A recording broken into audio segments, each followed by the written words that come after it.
خدائے قہار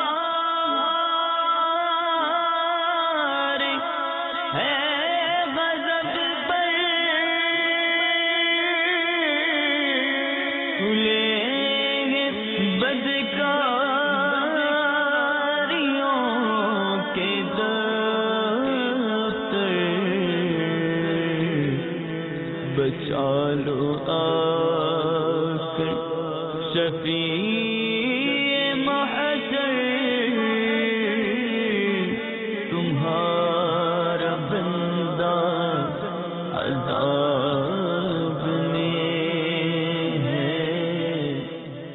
الحمد لله رب العالمين والصلاة والسلام على سيد المرسلين أما بعد فأعوذ بالله من الشيطان الرجيم بسم الله الرحمن الرحيم الصلاة والسلام عليك يا رسول الله وعلى آلك وأصحابك يا حبيب الله الصلاة والسلام عليك يا نبي الله وعلى آلك وأصحابك يا نور الله۔ میٹھے میٹھے اسلامی بھائیوں اور مدنی چینل کے ناظرین، آئیے درود پاک کی فضیلت سنیے۔ سرکار نامدار، مکہ مدینے کے تاجدار، رسولوں کے سردار، نبیوں کے سالار، صاحب پسینہ خوشبودار معطر و معنبر سرکار، صاحب زلف خمدار، شہنشاہ والا تبار، ہم بے کسوں کے مددگار، بِإِذْنِ پروردگار، تمام غیبوں پہ خبردار، امت کے حال سے خبردار، صلی اللہ تعالی علیہ وآلہ وسلم کا ارشاد رحمت نشان ہے، تم مجھ پر درود پاک پڑھو، اللہ تعالی تم پر رحمت بھیجے گا۔ صلو علی الحبیب صلی اللہ تعالی علی محمد صلی اللہ تعالی علیہ وسلم۔ مدنی چینل کے سلسلے غضب الہی عز و جل میں آج کا عنوان ہے تقدیر کو نہ ماننا۔ یاد رکھیے، تقدیر کو نہ ماننا بھی اللہ تعالی کے غضب کو ابھارنے والا عمل ہے۔ جو شخص اللہ تعالیٰ کی تقدیر کو نہیں مانتا، تقدیر پر ایمان نہیں رکھتا، وہ شخص بھی اللہ تعالیٰ کے غضب کا شکار ہوگا۔ مسئلہ تقدیر میں 3 مذہب ہیں، نمبر 1 جبریہ، اور نمبر 2 قدریہ، اور نمبر 3 اہل سنت۔ تو جبریہ جو ہیں یہ بندے کو پتھر کی طرح مجبور مانتے ہیں، اور جو قدریہ ہیں یہ بندے کو مختار مطلق مانتے ہیں کہ جو کرتا ہے بندہ خود ہی کرتا ہے۔ جبریہ کہتے ہیں کہ بندہ خود کچھ نہیں کر سکتا، جو اللہ نے اس کا مقدر کر دیا بس وہ اس کو کرنا ہی پڑتا ہے۔ اور قدریہ کہتے ہیں کہ نہیں ایسا نہیں ہے، بندہ جو کرتا ہے اپنی مرضی سے کرتا ہے، اس میں اللہ تعالیٰ کا عمل دخل نہیں ہے، معاذ اللہ۔ اور اہل سنت جو ہیں یہ مذہب رکھتے ہیں کہ اللہ تبارک و تعالی نے انسان کو پیدا کیا، اس کو عقل اور شعور بھی عطا فرمائی۔ صدر الشریعہ بدر الطریقہ مفتی امجد علی اعظمی رحمۃ اللہ تعالی علیہ فرماتے ہیں،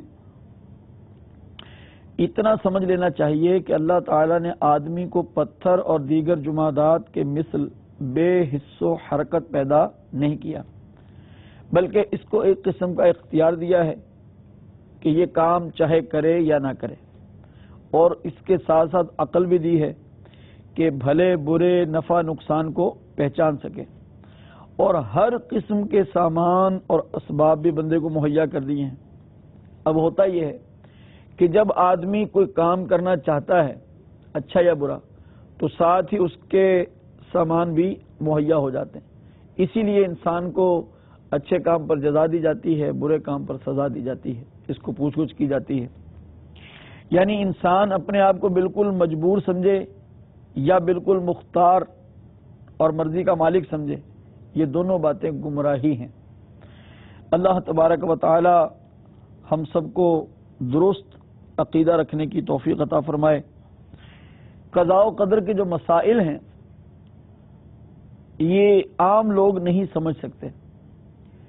بہار شریف میں لکھا ہے اس میں زیادہ غور و فکر کرنا دین اور ایمان کے تباہ ہونے کا سبب ہے۔ جب حضرت ابوبکر صدیق اور حضرت عمر فاروق رضی اللہ تعالی عنہما جیسے جلیل القدر صحابہ بھی اس مسئلہ میں بحث کرنے سے منع فرمائے گئے تو پھر ہم لوگ کس گنتی میں؟ لہذا ہمیں ان معاملات میں بحث نہیں کرنی۔ اللہ ہمیں بحث کرنے سے بچائے۔ ترمذی شریف، مشکات شریف کی روایت عرض کرنے لگا ہوں۔ دعوت اسلامی کے اشاعتی ادارے مکتبۃ المدینہ کی مطبوعہ کتاب انوار الحدیث صفحہ نمبر 105 پر بھی یہ مل سکتی ہے۔ حضرت ابو ہریرہ رضی اللہ تعالی عنہ نے فرمایا ہم لوگ تقدیر کے مسئلہ میں بحث کر رہے تھے کہ اتنے میں رسول خدا صلی اللہ علیہ وآلہ وسلم تشریف لائے اور شدت غضب سے میرے آقا صلی اللہ تعالی علیہ وآلہ وسلم کا چہرہ مبارک ایسا سرخ ہو گیا کہ گویا انار کے دانے آپ کے عارض مقدس پر نچوڑ دیے گئے ہوں۔ پھر فرمایا کیا تم کو اسی کا حکم دیا گیا ہے؟ کیا میں تمہاری طرف اسی چیز کے ساتھ بھیجا گیا ہوں؟ تم سے پہلے کی قومیں ہلاک نہیں ہوئیں مگر جبکہ قضاء و قدر کے مسئلہ میں انہوں نے مباحثہ کیا۔ میں تمہیں قسم دیتا ہوں، پھر فرمایا میں تمہیں قسم دیتا ہوں کہ آئندہ اس مسئلہ میں بحث نہ کرنا۔ اللہ تعالی ہمیں سمجھ بوجھ عطا فرمائے، جو شریعت نے ہمیں کرنے کی اجازت دی وہ کرنے کی توفیق دے، جس سے شریعت نے ہمیں منع کیا اللہ تعالی ہمیں اس سے منع ہو جانے کی توفیق عطا فرمائے۔ میرے آقا صلی اللہ تعالی علیہ وآلہ وسلم نے اپنی امت کے کچھ ایسے لوگوں کی خبر دی، فرمایا میرے امت میں ایسے لوگ پیدا ہوں گے جو تقدیر کا انکار کریں گے۔ چنانچہ حضرت ابن عمر رضی اللہ تعالی عنہما کہتے ہیں رسول اللہ صلی اللہ تعالی علیہ وآلہ وسلم نے ارشاد فرمایا ایک قوم ایسی آئے گی جو کہے گی کہ قدر کوئی چیز نہیں، یعنی تقدیر کوئی چیز نہیں، پھر وہ زندیقی ہو جائیں گے۔ تو اگر تم ایسوں سے ملو تو ان کو سلام نہ کرنا، اگر وہ بیمار ہوں تو ان کی بیمار پرسی کے لیے نہ جانا، اگر وہ مر جائیں تو ان کی نماز جنازہ میں شرکت نہ کرنا۔ کیوں؟ اس لیے کہ وہ دجال کے ہمراہی اور اس امت کے مجوس ہیں۔ مجوس کون ہیں؟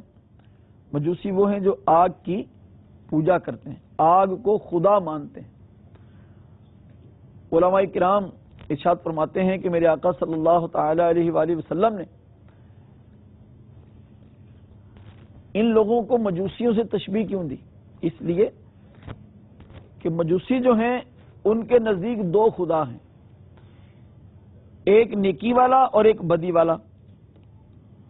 تو یہ ایسے بدنصیب ہیں، یہ جو قدری ہیں یہ تو ایسے بدنصیب ہوئے کہ یہ ان سے بھی آگے چلے گئے، کیونکہ یہ کہتے ہیں کہ بندہ خود اپنے افعال کا اعمال کا خالق ہے، اپنی مرضی سے کرتا ہے۔ تو یوں تو جتنے بندے اتنے وہ خدا ہو گئے اور ہر عمل کا وہ انہوں نے خالق مانا۔ تو اس لیے میرے آقا علیہ الصلوۃ والسلام نے ان کو مجوسیوں سے تشبیہ دی۔ ایک اور حدیث پاک سنیے، مسند امام اعظم رضی اللہ تعالی عنہ سے پیش کر رہا ہوں۔ میرے آقا صلی اللہ تعالی علیہ وآلہ وسلم نے ان کو سلام کرنے سے منع کیا۔ اس کی حکمت بیان کرتے ہوئے اس کی تشریح میں علماء نے لکھا کہ قدریہ کو سلام نہ کرنے کا مطلب ہے ان کا مطلقاً معاشرتی مقاطعہ کیا جائے، بائیکاٹ کیا جائے، تاکہ اس قسم کے غلیظ مقاصد اپنانے کی کسی کی ہمت نہ پڑے۔ حضرت سیدنا عبداللہ بن عمر رضی اللہ تعالی عنہما سے روایت ہے رسول اللہ صلی اللہ تعالی علیہ وآلہ وسلم نے فرمایا اللہ تعالی نے قدریوں پر لعنت کی، اور نیز آپ نے یہ بھی فرمایا کہ مجھ سے پہلے کوئی نبی ایسے مبعوث نہیں ہوئے جنہوں نے اپنی امت کو ان قدریوں سے نہ ڈرایا ہو اور ان پر لعنت نہ بھیجی ہو۔ حضرت بریدہ رضی اللہ تعالی عنہ سے روایت ہے، فرمایا رسول اللہ صلی اللہ تعالی علیہ وآلہ وسلم نے کہ اللہ تعالی نے لعنت کی قدریوں پر، اور کوئی نبی یا رسول پچھلے زمانے میں ایسے نہیں آئے جنہوں نے ان پر لعنت نہ کی ہو اور اپنی امت کو ان سے گفتگو کرنے سے منع نہ کیا ہو۔ اللہ اکبر۔ حضرت عبداللہ بن عمر رضی اللہ تعالی عنہما سے روایت ہے، رسول اللہ صلی اللہ تعالی علیہ وآلہ وسلم نے فرمایا کہ قدریہ جو قدر کو نہیں مانتے اس امت کے مجوس ہیں اور وہ دجال کے ہمراہی ہیں۔ میرے آقا صلی اللہ تعالی علیہ وآلہ وسلم نے غیب کی خبر پہلے سے ارشاد فرما دی، اور آپ نے سنا کہ یہ یعنی اس کا انکار یہ ایسی بد نصیبی ہے، یہ اتنا بڑا جرم، اتنا بڑا گناہ ہے کہ یہ کام کرنے والے پر اللہ تعالی نے بھی لعنت کی، اس کے ہر نبی نے بھی لعنت کی، یہاں تک کہ رحمت للعالمین صلی اللہ تعالی علیہ وآلہ وسلم نے بھی اپنی زبان مبارک سے ان پر لعنت فرمائی، اور پھر ان کے بارے میں ارشاد فرمایا کہ تم ان کو ملنے نہ جاؤ، خود مل جائیں اور سلام کریں تو ان کے سلام کا جواب نہ دو، تم خود سلام نہ کرو۔ حالانکہ ہم دیکھتے ہیں کہ ہمارے آقا صلی اللہ علیہ وسلم ہی کی ذات مبارکہ ہے جو ہمیں یہ آداب سکھاتی ہے کہ مسلمانوں کو سلام کرو، بیمار ہو جائیں تو پتہ کرنے جاؤ، مر جائیں تو نماز جنازہ پڑھو۔ لیکن کچھ ایسے لوگ بھی ہیں کہ جن کے ساتھ یہ کام کرنے سے میرے آقا علیہ السلام نے منع کیا، پتہ چلا کہ یہ اتنا بڑا جرم ہے، اتنا بڑا جرم ہے کہ اللہ تعالیٰ کی تقدیر کو نہ ماننا، اتنا بڑا جرم ہے کہ ایسا کرنے والے سے یہ معاملات کرنے سے روک دیا گیا۔ تو میرے میٹھے اسلام بھائیوں، ہمیں اس بات سے ڈرنا چاہیے اور ایسے لوگوں کے پاس نہیں جانا چاہیے جو تقدیر کے بارے میں گفتگو کریں، ان سے دور رہنا چاہیے۔ کیوں؟ تاکہ ہم بھی اس گناہ میں شریک نہ ہو جائیں، ہمارا ایمان متزلزل نہ ہو جائے، ہمارا عقیدہ بگڑ نہ جائے۔ دیکھیے نا، بچپن ہی سے ہمیں سکھایا گیا، ہم نے بھی بچپن میں پڑھا، آپ نے بھی پڑھا ہوگا، اب آج اپنے بچوں کو بھی پڑھاتے ہوں گے، ایمان کی صفتیں پڑھاتے ہیں، ایمان مجمل، ایمان مفصل یاد کرواتے ہیں۔ تو ایمان مفصل میں یاد کرواتے ہیں نا، والقدر خیرہ وشرہ من اللہ تعالی، ہر اچھی اور بری تقدیر کا خالق کون ہے؟ اللہ تعالی ہی۔ تو ہمیں اللہ تبارک و تعالی پر ایمان رکھنا ہے، یقین رکھنا ہے، اس سے آگے پیچھے نہیں جانا۔ اللہ تبارک و تعالی کے ان گنت رحمت کے سلسلے ہوں ہمارے علماء ذیشان پر۔ آئیے آپ کو سیدی اعلیٰ حضرت امام اہل سنت رحمت اللہ تعالی علیہ کے فتاوی رضویہ شریف سے ایک مثال جو اعلیٰ حضرت رحمت اللہ تعالی نے عطا فرمائی وہ عرض کرتا ہوں۔ اس کو ایمان عقیدہ کی مضبوطی کے لیے آپ سمجھ لیجئے۔ اعلیٰ حضرت رحمت اللہ تعالی علیہ نے مثال دی، فرمایا کہ دو پیالیوں میں شہد اور زہر ہے، فرض کیجئے ایک پیالے میں شہد ہے، ایک میں زہر ہے، اور یہ دونوں جو ہیں یہ اللہ تعالی کے بنائے ہوئے ہیں۔ شہد میں شفا بھی اللہ تعالی نے رکھی ہے اور زہر میں ہلاک کرنے کا اثر بھی اسی نے رکھا ہے۔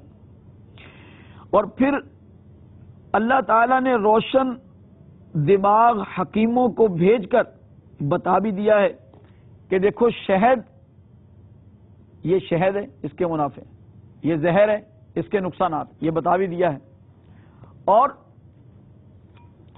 خبردار بھی کر دیا شہد کے قریب چلے جانا، زہر کے قریب نہ جانا۔ اور ان ناصح اور خیر خواہ حکمائے کرام کی یہ مبارک آوازیں تمام جہان میں گونجی اور ایک ایک شخص کے کان میں پہنچی۔ اب اس پر کچھ نے شہد کی پیالی اٹھا کر پی لی اور کچھ نے زہر کی۔ ان اٹھانے والوں کے ہاتھ جن سے انہوں نے یہ پیالیاں اٹھائیں وہ ہاتھ بھی اللہ تعالیٰ ہی کے بنائے ہوئے ہیں. ان میں پیالی اٹھانے اور منہ تک لے جانے کی قوت کس نے دی؟ اللہ تعالیٰ نے دی. منہ اور حلق میں کسی چیز کو جذب کر کے اندر لینے کی قوت اور خود منہ اور حلق اور معدہ وغیرہ سب اس کی مخلوق ہیں. اب شہد پینے والوں کے معدے میں شہد پہنچا تو کیا وہ آپ خود اس کا نفع پیدا کر لیں گے؟ نہیں، ہرگز نہیں. یا کیا شہد بذات خود خالق نفع ہو جائے گا؟ حاشا، ہرگز نہیں. بلکہ اس کا اثر پیدا ہونا بھی اللہ تعالیٰ ہی کے دست قدرت میں. اچھا، فرماتے ہیں اللہ تعالیٰ نہ چاہے تو بندہ منو شہد پی جائے، کچھ فائدہ نہیں ہو سکتا، بلکہ وہ چاہے تو شہد زہر کا اثر پیدا کر دے. یوں ہی زہر والوں کے پیٹ میں زہر جا کر کیا وہ خود بخود ضرر کی تخلیق کر لیں گے؟ یا زہر خود بخود نقصان کا سبب ہو جائے گا؟ جی نہیں، بلکہ زہر کا اثر پیدا کرنا یہ بھی اسی کے قبضہ اقتدار میں. پھر فرماتے ہیں میرے اعلیٰ حضرت رحمت اللہ تعالی علیہ، بلکہ اگر اللہ چاہے تو زہر شہد ہو کر لگے، مالک چاہے تو اس کا اثر بدل جائے گا. آپ فرماتے ہیں بالکل اسی طرح اول سے لے کے آخر تک تم نے دیکھا ہر چیز اللہ کی پیدا کی ہوئی ہے. اب بندے نے چاہا کہ میں شہد اٹھاؤں تو اللہ تعالی نے شہد اٹھانے کے اسباب پیدا کر دیے. بندے نے چاہا زہر اٹھاؤں تو اللہ تعالی نے زہر اٹھانے کے اسباب پیدا کر دیے. یوں یہ شہد سنبھالنے والا اور یہ زہر سنبھالنے والا یہ دونوں نے خود عمل کیا اور اللہ تعالیٰ نے اس عمل کے اسباب کر دیے. تو میرے محترم اسلامی بھائیوں، ہمیں تقدیر پر ایمان رکھنا ہے. ہم عوام ہیں، ہماری اکثریت عوام ہے. اگر کسی بات پر کوئی نادان یوں کہتا نظر آئے کہ نہیں ہم تو مجبور ہیں، جو اللہ نے لکھا ہے وہی ہونا تھا، وہی ہو گیا، ہمارا کیا قصور ہے، ایسے نادان کے پاس مت بیٹھیے اور اپنا ذہن بھی یہ نہ بنائیے. آپ نے بھی کبھی زبان سے ایسی بات نکالی ہو تو اس سے توبہ کر لیجئے، کیونکہ ہمیں ایسا نہیں کرنا. اور اللہ تعالیٰ کی تقدیر پر ایسا ایمان رکھیے، ایسا ایمان رکھیے، ایسا ایمان رکھیے کہ ہمارے رب عز و جل نے جو کچھ ہمارے لیے لکھا ہمارا اس پر ایمان ہے. ٹھیک ہے. ایک بہت دلچسپ حکایت مولانا روم رحمت اللہ تعالی علیہ نے لکھی. امیر اہل سنت دامت برکاتہم العالیہ نے اپنے آڈیو بیان مثنوی کی حکایات میں اس کو بیان کیا ہے. حضرت سیدنا موسیٰ علیہ الصلوۃ والسلام کا ایک امتی آپ کے پاس حاضر ہوا، عرض کرنے لگا مجھے جانوروں کی بولیاں سکھا دیں. آپ نے ارشاد فرمایا کہ یہ اللہ تبارک و تعالی کی طرف سے راز ہیں، تو اس طرف نہ جا. اس نے کہا کہ آپ اللہ کے نبی ہیں، آپ سکھا سکتے ہیں، آپ کو اللہ نے شان دی ہے، آپ مجھے سکھا دیں. جب وہ نہ مانا تو آپ نے اللہ تبارک و تعالیٰ کی بارگاہ میں عرض کی، اے مالک و مولا، اس بندے کو میں نے سمجھایا ہے، یہ سمجھ نہیں رہا، تو میں کیا کروں؟ اللہ تعالیٰ نے شاہ فرمایا پیارے کلیم، حجت تمام ہو چکی، آپ نے اس کو سمجھا دیا ہے، اب نہیں سمجھتا تو آپ سکھا دیجئے. آپ نے اس کو جانوروں کی بولیاں سکھا دی. اب ہوا یہ، وہ شخص اپنے گھر پہنچا اور بیٹھا تھا کہ مرغے اور کتے کی آپس میں گفتگو شروع ہوئی. کتے نے کہا کہ بھائی مرغے، کتنے دن ہو گئے میں گوشت نہیں کھایا. تو مرغ نے کہا کہ کل ہمارے مالک کا جو گھوڑا ہے یہ مر جائے گا، تو جتنا چاہو کھا لینا. اس نے سنا تو بڑا خوش ہوا اور سمجھا کہ دیکھو کتنا فائدہ ہو گیا بولیاں سیکھنے کا، ابھی پتہ چل گیا. تو اس نے وہ گھوڑا کھولا اور کسی کو جا کے بیچ دیا، اپنے پیسے لے لیے، اور واقعی ایسا ہوا کہ وہ گھوڑا اگلے گھر میں جا کے مر گیا. کتے نے مرغے سے کہا کہ یہ تو بک گیا اور چلا گیا. تو مرغ نے کہا کہ چلو کوئی بات نہیں، کل ہمارے مالک کے جو اونٹ ہے نا اس کی باری ہے، تو تم اونٹ کا گوشت کھا لینا. اس نے یہ سنا تو اس کو بھی بیچ دیا, وہ بھی آگے جا کے مر گیا, پیسے کھڑے ہو گئے بظاہر. یوں ہوتا رہا اور مرغا اور کتا آپس میں گفتگو کرتے رہے. پھر اگلے دن بات ہوئی تو اس نے کہا کہ ہمارے مالک کے بیل کی باری ہے تو جتنا مرضی کھا لینا. اب وہ اس نے بیل کھولا اور بیل بھی بیچ دیا. یوں اس نے ایک ایک کر کے اپنے جو جانور تھے وہ بیچ دیے. جب کوئی جانور نہ رہا تو کتے نے مرغ سے کہا کہ یہ تو سارے جانور بیچ گئے اور تم روز ہی کہتے ہو کہ فلاں کھا لینا فلاں کھا لینا, وہ تو مل ہی نہیں رہا, وہ تو سارے بیچ دیتا ہے. تو مرغ نے کہا کہ ہمارا مالک جو ہے نا یہ اچھا نہیں کر رہا, یہ کھولتا ہے اور اگلے کو جا کے بیچ دیتا ہے اس کے دروازے پہ, وہ مر جاتا ہے, یہ صحیح نہیں کر رہا, اس کو ایسا نہیں کرنا چاہیے. اپنی گویا کہ اپنی اتارتا ہے کسی کے گلے میں ڈال دیتا ہے.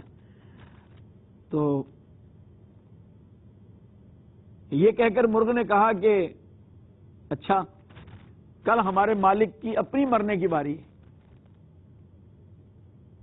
کل ہمارے مالک کی اپنی موت ہو جائے گی, ہمارا مالک ہی کل کو مر جائے گا تو تم آزاد ہو جاؤ گے, ہم بھی آزاد ہو جائیں گے, تو جہاں چاہو چلے جانا اور جو چاہو کھا لینا.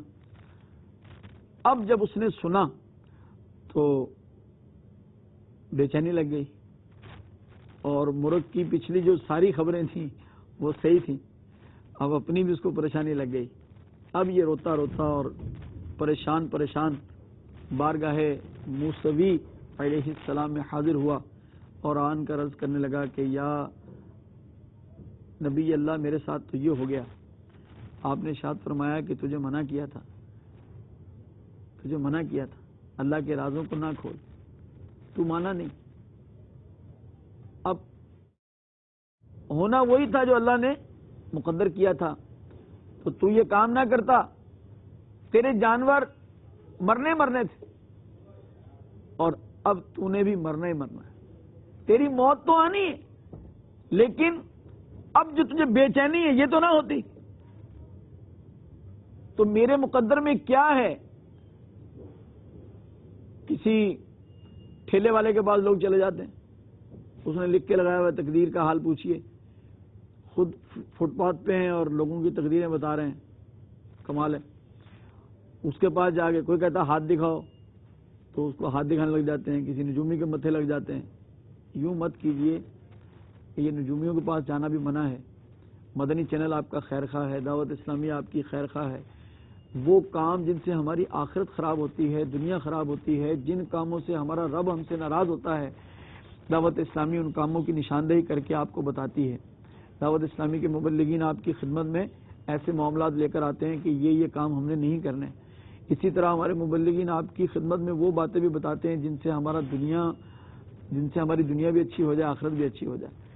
دعوت اسلامی کے مبلغین آپ کو وہ کام بتاتے ہیں جن سے ہمارا رب ہمارے آقا علیہ السلام راضی ہو جائے. تو دعوت اسلامی چونکہ آپ کی خیر خواہ ہے, مدنی چینل آپ کا خیر خواہ ہے, میرے مرشد گرامی کو دعائیں دیجیے جنہوں نے دعوت اسلامی بنائی, جنہوں نے مدنی چینل ہمیں دیا. اللہ تعالیٰ کروڑوں نہیں ان گنت رحمتیں امیر علیہ سنت پہ نازل فرمائے, ان کی آل اولاد پر نازل فرمائے اور ان کے کام میں اور زیادہ برکت دے. ان سے اللہ تعالیٰ ہمیں فیض یاب فرمائے. انہوں نے جامعات ہمیں بنا دیے, مدارس بنا دیے تاکہ علم عام ہو جائے, مسلمان علم حاصل کریں. علم حاصل کرنے کے لیے انہوں نے ہمیں مدنی قافلوں میں سفر کا ذہن دیا. علم حاصل کرنے کے لیے میرے مرشد گرامی نے ہمیں اعتکاف کا ذہن دیا, رمضان میں اعتکاف کیجیے. علم حاصل کرنے کے لیے امیر علیہ سنت نے ہمیں فیضان سنت کا درس دینے, فیضان سنت کا درس سننے کا ذہن دیا, رسالے لکھ کے دیے, پڑھنے کا ذہن دیا. تو علم حاصل کیجیے ان باتوں کا جن سے اللہ تبارک و تعالی خوش ہوتا ہے یا ناراض ہوتا ہے, اللہ تعالی رحمت فرماتا ہے یا غضب فرماتا ہے. اللہ تعالی مجھے اور آپ کو صاحب علم کرے, صاحب علم نافع کرے. اللہ تعالی ہمیں اپنے اچھے علم پر اچھا عمل بھی عطا فرمائے. مدنی چینل دیکھتے رہیے. صلو علی الحبیب صلی اللہ تعالی علی محمد صلی اللہ تعالی علیہ وسلم. خدائے قہار ہے غضب پر کھلیں گے بدکاریوں کے دفتر. چالو